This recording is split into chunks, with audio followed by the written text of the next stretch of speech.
2024 ಲೋಕಸಭಾ ಚುನಾವಣೆಗೆ ಬಾಗಲಕೋಟೆಯ ಲೋಕಸಭಾ ಕ್ಷೇತ್ರದಿಂದ ಭಾರತೀಯ ಜನತಾ ಪಕ್ಷ ಹಾಗೂ ಕಾಂಗ್ರೆಸ್ ಪಕ್ಷದಲ್ಲಿ ಟಿಕೆಟ್ಗಾಗಿ ಪೈಪೋಟಿ ಹೆಚ್ಚಾಗಿದೆ. ಮುಂಬರುವ 2024 ಲೋಕಸಭಾ ಚುನಾವಣೆಗೆ ಈಗಾಗಲೇ ಟಿಕೆಟ್ ಆಕಾಂಕ್ಷೆಯನ್ನು ಹೊಂದಿರುವ ಅಭ್ಯರ್ಥಿಗಳು ಕಸರತ್ತು ನಡೆಸಿದ್ದು ಚುನಾವಣೆ ರಂಗು ಏರುತ್ತಲಿದೆ.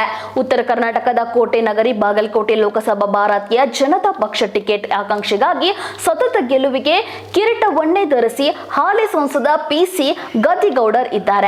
ಜೊತೆಗೆ ಭಾರತೀಯ ಜನತಾ ಪಕ್ಷದ ಕುರುಬ ಸಮಾಜದ ಲೋಕಸಭಾ ಟಿಕೆಟ್ ಆಕಾಂಕ್ಷಿ ಅಭ್ಯರ್ಥಿ ಐಎಎಸ್ ಪರೀಕ್ಷೆ ಪಾಸ್ ಆಗಿ ಆರ್ಥಿಕ ಇಲಾಖೆಯಲ್ಲಿ ಸೇವೆ ಸಲ್ಲಿಸಿರುವ ಜೊತೆಗೆ ವೈದ್ಯಕೀಯದಲ್ಲಿ ಎಂಬಿಬಿಎಸ್ ಆಗಿರುವ ಡಾಕ್ಟರ್ ಪ್ರಕಾಶ್ ಚೇಪರಪ್ಪ ಅವರು ಈಗಾಗಲೇ ಪ್ರತಿ ಗ್ರಾಮದ ಪಂಚಾಯಿತಿ ಮಟ್ಟದಲ್ಲಿಯೇ ಪೋಸ್ಟರ್ ಬ್ಯಾನರ್ ಪ್ರಿಂಟಿಂಗ್ ಮೂಲಕ ದೊಡ್ಡ ಮಟ್ಟದ ಪ್ರಚಾರ ಮಾಡಿದ್ದು ಇದು ಹೊಸಬರ ಭರ್ಜರಿ ಪ್ರವೇಶ ಮತಕ್ಷೇತ್ರದಲ್ಲಿ ಭಾರಿ ಸಂಚಲನ ಮೂಡಿಸಿದೆ ಎನ್ನಬಹುದು.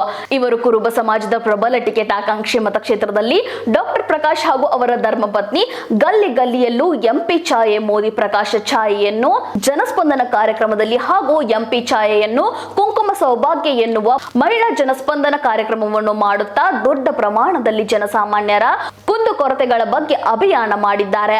ಬೃಹತ್ ಅಭಿಮಾನಿ ಬಳಗ ಹೊಂದಿರುವ ಡಾಕ್ಟರ್ ಪ್ರಕಾಶ್ ಚೇಪರಪ್ಪ ಅವರು ಅಭಿಮಾನ ಬಳಗ ಸಾಕಷ್ಟು ಪ್ರಚಾರ ಕಾರ್ಯಕ್ರಮದಲ್ಲಿ ತೊಡಗಿಕೊಂಡಿದೆ.